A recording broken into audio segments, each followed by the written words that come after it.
There is, the Rasul sallallahu alayhi wasallam actually had a specified time where he would teach women. Where he would do that. Especially the women of Medina. And actually the women of Medina were different from the women of Makkah. They were actually a lot more bold. And the Sahaba even noticed that they're more bold. Like Umar radiallahu anhu said, they're not like the women of Makkah.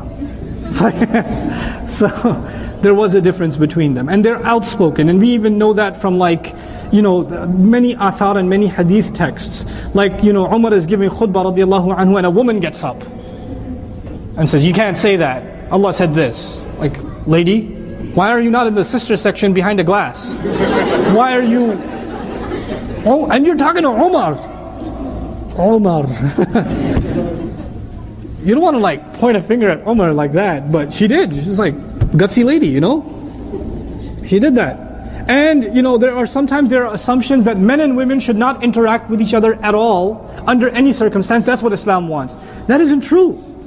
As a matter of fact, non-mahram, man and woman, talking to each other in public, outside, is mentioned in the Quran. Musa alayhi salam went up to two girls that were not his mahram.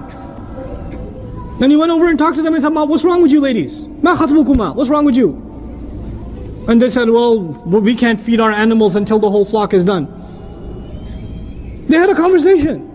He didn't go up to them and say, Assalamu alaikum wa rahmatullahi wa barakatuh, ya ukhtayya, my two sisters, fil Islam. He doesn't know even if they're not Muslims. They don't know. They don't know him, he doesn't know them. They don't know he's Musa alayhi salam. They don't know that. They don't know any of that. But they had a conversation with each other. A non-mahram talking to another non-mahram about what? A problem. They were wrestling with sheep. So you had to go talk to them. What are you doing? What's going on? Can I help with something? But he didn't prolong the conversation. He kept it to the point. What are we learning in Quran? If you keep your conversation to the point, it's fine. You might have a female co-worker. You might have a class. I have students. I have to answer their questions. They have a right to me as much as the brothers have a right to me. Because I'm teaching a class. It's a matter of justice. I can't put them in the back and not give them the same kind of attention. It's not fair. And I brought this up. If in education, is it fair or not? This is no. It's acceptable. There are ulama that are more conservative on this, and there are ulama that allow it too. But there are plenty of mainstream Ahl Sunnah across the schools of thought scholars that allow this. That allow, for example, this kind of setting. If it's meant with certain kind of restrictions. There shouldn't be small talk. If I crack a joke, it's to the entire audience, not to sisters by themselves or something, because that's inappropriate.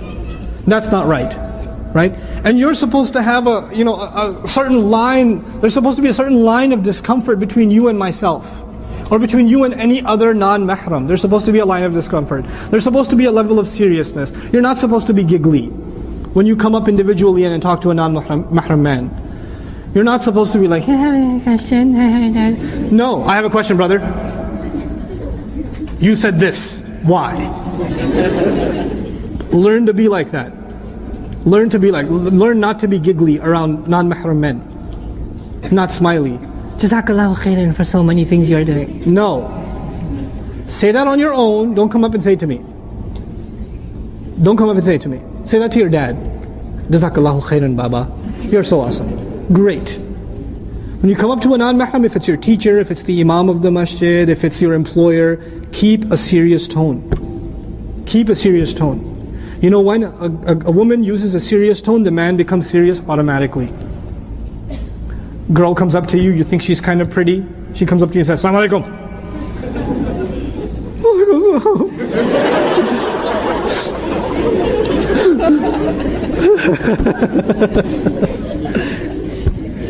You're not going to get your play around now. It's done.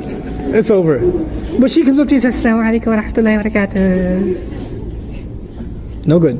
No good for you. Then you'll be like, oh, wa alaikum salam. That's bad for you. So you have to keep a stern voice. And these rules, I'm kind of alluding to, Surah An-Nur already covers them.